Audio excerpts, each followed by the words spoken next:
Bonjour, je suis Élodie Bellivet et je vous accueille sur le podcast qui décomplexe le concept de parentalité idéale et qui déculpabilise les parents au travers de témoignages d'êtres humains et de partage d'outils concrets. Ici, ça part en vrille.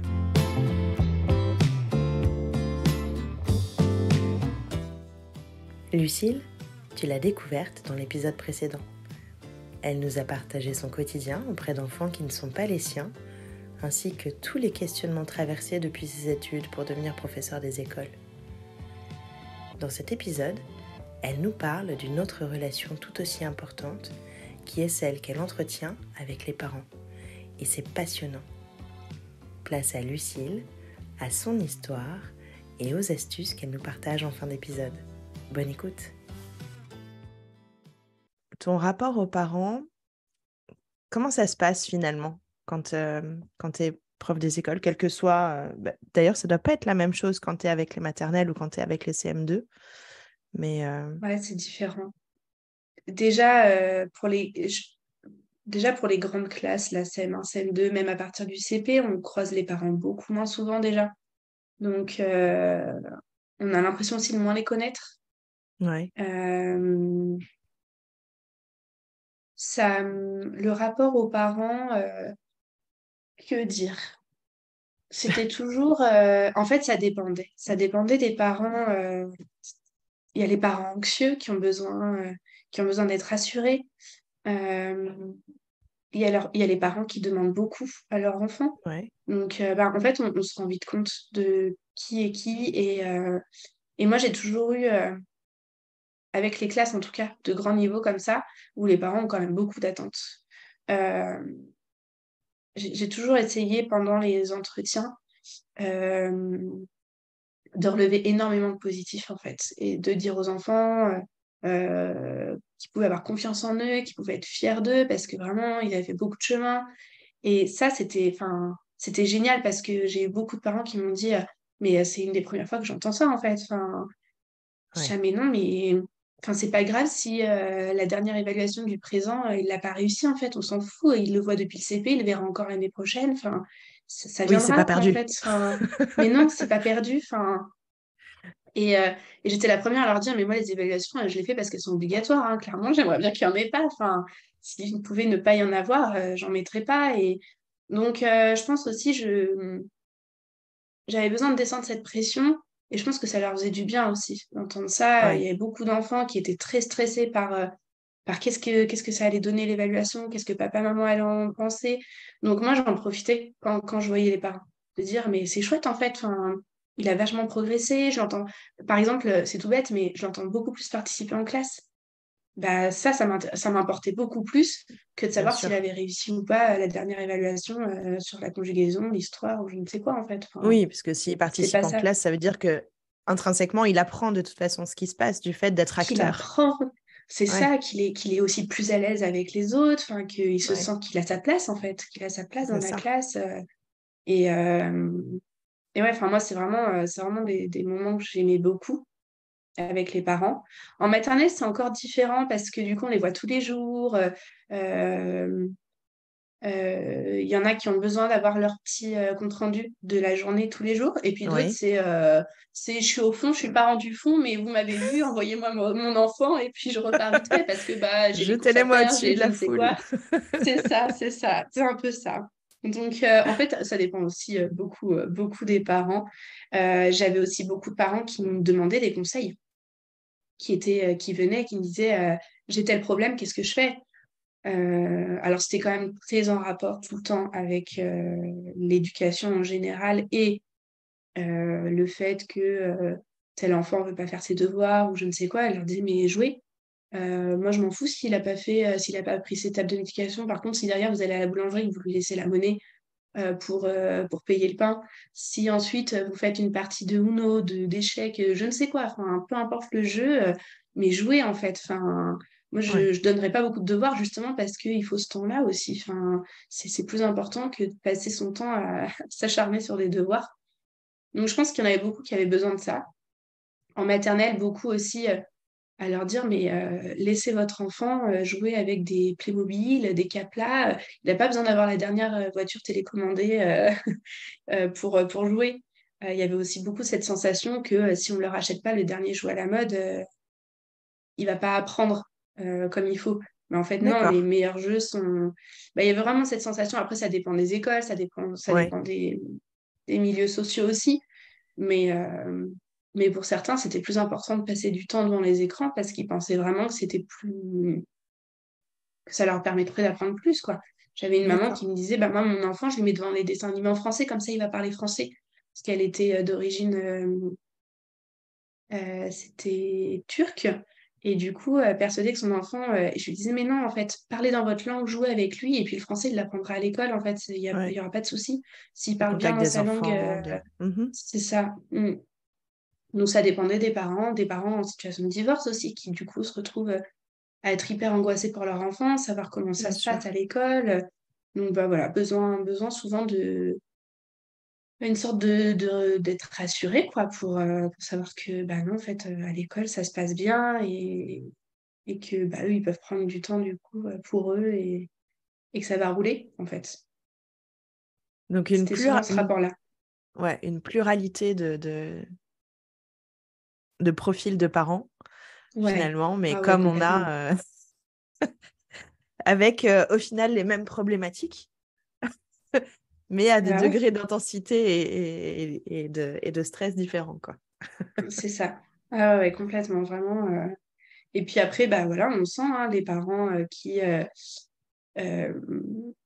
qui veulent pas discuter, des parents qui savent ce qu'ils disent. Bon, bah, nous, on essaie de placer une ou deux informations et on sait que ça sert à rien d'aller au contre, en fait, Ouais. et juste d'essayer de dire le point de vue qu'on a. Parce que, bah oui, il y en a aussi, hein, des parents.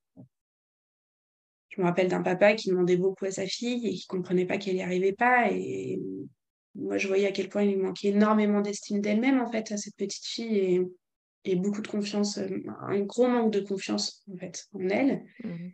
Et je me dis, mais en même temps, si le papa il lui parle comme là il me parle d'elle, ben.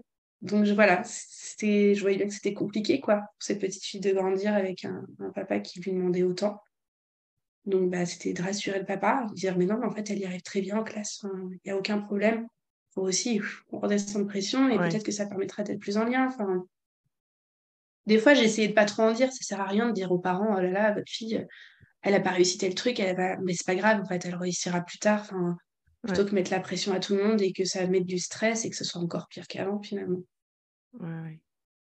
Oui, avec les parents, tu as plus le rôle de facilitatrice au final, Ouais, ouais, complètement.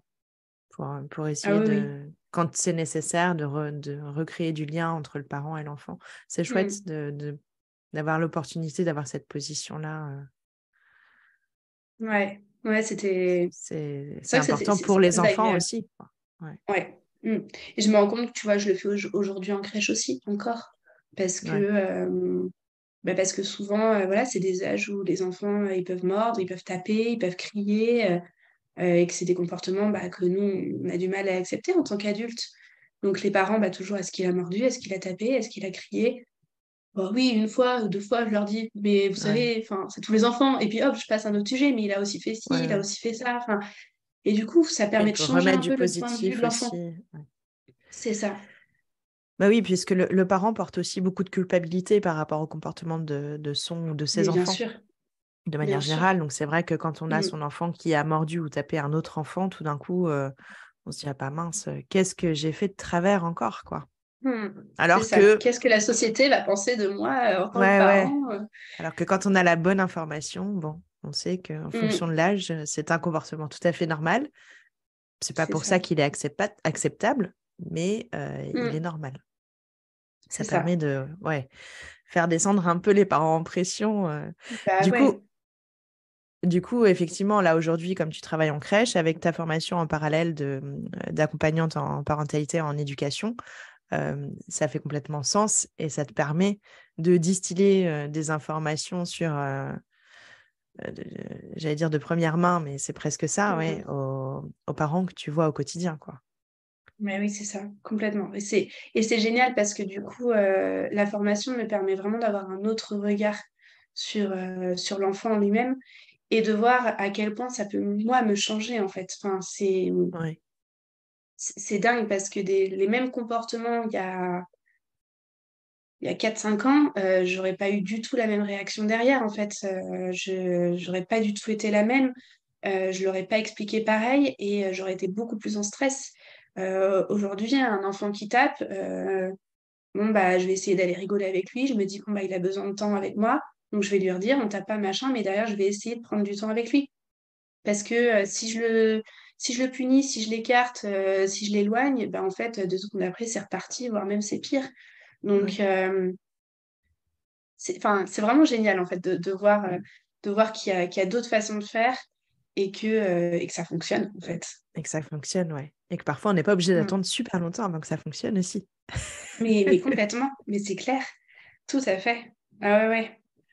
Ouais, enfin, et rien que le jeu, enfin, je le vois en crèche, pour le coup, on a beaucoup plus de temps de jeu libre, Ouais. mais on peut faire tellement de choses avec le jeu. Je trouve ça génial. Enfin, avec les enfants, ils adorent ça, en fait. Tout est rire pour eux et du coup, bah, moi, je rigole toute la journée. Bah, tant mieux. C'est-à-dire que le soir, tu rentres, t'es tranquille. T'as toutes les Oui, bonnes c'est ça. hormones qui baignent ton C'est ça, cerveau. Ça, c'est chouette. complètement. Ah ouais. Donc, ça veut dire qu'en fait, en crèche, aujourd'hui, on a la possibilité quand même de s'approcher d'un idéal d'éducation positive aussi sur Ouais, je pense l'accompagnement que c'est des enfants possible. et des parents. Hmm. Et c'est plutôt Ouais, une ouais, bonne je pense nouvelle. que c'est possible. Hmm. Ah ouais, c'est une excellente nouvelle. C'est possible. C'est faisable. Et ça se fait. Ouais, c'est clair. Et ça se fait. Et ça se fait complètement. Très bien. Lucille, dis-moi, est-ce que tu pourrais nous partager une ressource pour les parents ou pour les pros qui évoluent au contact des enfants? J'ai réfléchi à cette question un peu avant et j'ai eu beaucoup d'hésitations. Euh, si c'était personnel, parce que j'ai bien compris que personnellement, on avance aussi et que c'est ce qui nous permet ensuite de pouvoir être plus à l'écoute avec l'enfant. Moi, j'ai beaucoup aimé le livre d'Isabelle Fioza sur Fais-toi confiance. Oui, Euh, Parce que bah, rien que le titre, en fait, bah ouais, en fait, il faut arriver à se faire confiance, ça permet vraiment de pouvoir être en lien avec soi et du coup d'être aussi beaucoup plus en lien avec les autres et avec les enfants. Et aujourd'hui, la société ne nous permet pas tellement de se faire confiance, de se dire que ce qu'on fait, c'est bien, si on le sent au fond de nos oui, tripes, c'est qu'il y a quand même quelque chose derrière et que c'est pas tout à fait faux, que ce soit médical ou que ce soit social, que ce soit au niveau des relations, enfin, peu importe en fait, fais-toi confiance. Moi, j'ai bien aimé ce livre parce qu'il m'a permis de remettre quand même un peu à zéro tout ce qu'on oublie en fait au fur et à mesure et que finalement bah ouais se faire confiance c'est quand même la première chose à faire et c'est la première chose pour avancer et après en termes de d'éducation je suis en train de lire et je crois que c'est vraiment une grosse découverte pour moi même si au fond je le sentais mais le livre de Laurence Cohen et bah ce livre de Laurence Cohen qui veut jouer avec moi c'est une découverte alors je l'ai pas fini mais je sens qu'il me permet à moi et je pense que ça peut aider beaucoup de parents à comprendre qu'en fait, tout est jeu pour l'enfant et que la moindre contrariété qu'on pourrait prendre tout de suite et s'énerver dessus et le moindre comportement qui pourrait nous énerver, le prendre en jeu, mais ça change tellement la réalité des choses, ça change tellement la vision. Euh, Moi, aujourd'hui, ça m'aide énormément en crèche. Enfin, le nombre de fois où j'ai des enfants de 2 ans qui sont dans le non pour tout, où bah, tu viens changer ta couche, sauf que moi, enfin, c'est l'heure en fait, et j'ai besoin que ce soit fait maintenant. Donc, je peux pas lui ouais, permettre d'attendre 1 heure quand elle sera à la sieste, par exemple, et qu'elle me dit non. Et du coup, je transforme ce non en jeu. en lui disant attention, je vais t'attraper, ou en rigolant, ou en me cachant derrière la porte, en disant attention, je t'attends. Enfin, peu importe en fait le jeu qu'il y a derrière, et ben au bout de 2 minutes, elle est dans la pièce, elle enlève son body toute seule, cette petite fille, elle change sa couche, enfin, et elle fait tout toute seule. Et je me dis, mais c'est génial en fait. Enfin, j'aurais pu aller la chercher, elle se mettait à pleurer, la forcer à enlever sa couche, être dans Ouais. le débordement, moi, de stress parce que c'est pas le moment, j'ai pas envie qu'elle pleure et ça m'énerve. Mais en fait, ça devient un jeu enfin, ça devient tellement plus facile en fait dans ces moments-là que j'ai adoré, j'adore ce livre. Je l'ai pas fini, mais j'adore ce livre donc je trouve ça génial. Des jeux Bah, pour merci lui beaucoup pour. Ouais. et je trouve ça Oui, génial. oui, parce que Mm. effectivement, c'est une super astuce quand on réussit à tout tourner en jeu. euh, ça retire, comme tu le disais, le stress d'une situation, tant pour l'enfant que pour l'adulte. Et tout Mm. d'un coup, voilà, on va apporter quelque chose d'agréable, de positif, et qui va permettre à l'enfant de, de collaborer, voilà, dans un esprit Mm. de collaboration, ou ça peut être aussi dans un esprit un peu de compétition, en disant: «Ah mais je suis sûre que tu ne réussiras pas à enlever ton pantalon en moins de 3 secondes». Et puis on Mm. commence à compter et ça tout d'un coup, voilà, ça donne une dynamique qui est beaucoup plus enfin qui est complètement différente et on n'est Et plus c'est ça. dans: «Ah, je suis obligée de me faire changer la couche». Non, c'est là: Mm. «Attends, il faut que je batte mon record de la dernière fois, et si j'y arrive, ça va être trop bien, je serai super content». C'est pareil, il y a pas besoin d'avoir une récompense, autre que Non. la récompense intrinsèque d'avoir réussi à se dépasser soi-même aussi, sur ce genre de jeu. Ah ouais, complètement. Complètement. Et ça change tellement la donne de voir un visage souriant, un peu espiègle, en train de chercher, et de savoir que eux aussi, ils ont envie de jouer. Enfin, ça illumine, en fait. Enfin, quand on a tous en tête ce Et petit oui. visage de 2 ans qui est mort de rire parce qu'on rigole avec lui, ben, en fait, on n'a plus envie de s'énerver, en fait, dans ces moments-là. On n'a Bah, plus c'est envie de sûr, jouer. mais oui, mais c'est ça. Donc c'est apaisant pour tout C'est le monde. génial. Mm. C'est ça. Eh ben, écoute, je te remercie pour ces 2 références. Je te remercie également de nous avoir partagé, ton parcours et puis les difficultés, mais aussi les réussites, qui t'ont fait cheminer. Mm. Je te remercie, C'était un Elodie, plaisir. aussi. Ouais, moi aussi, c'était un plaisir. En fait, ce que j'ai beaucoup aimé ici, là, maintenant, c'est que malgré tous les effets négatifs, tu vois, que j'ai trouvé, moi, dans mon métier qui m'a fait démissionner, je vois à quel point il y a eu quand même beaucoup de positifs et, euh, et on s'en rappelle pas toujours. Donc, je suis Ah mais contente. c'est important. C'est important de pouvoir, parce que même si tu as fini par en partir, tu y es resté quand même quelques années. Tu serais pas Tout resté à aussi fait. longtemps si c'était que négatif. Non, c'est vrai. C'est clair. C'est clair. Tout à fait. Bon, et ben, écoute, merci encore et à très bientôt. À bientôt, Elodie. J'espère que cet épisode vous a plu. Et si c'est le cas, n'hésitez pas à me laisser 5 étoiles ainsi que vos commentaires sur votre plateforme d'écoute habituelle. On se retrouve dans 15 jours. D'ici là, prenez soin de vous et n'oubliez pas, vous n'êtes pas seul.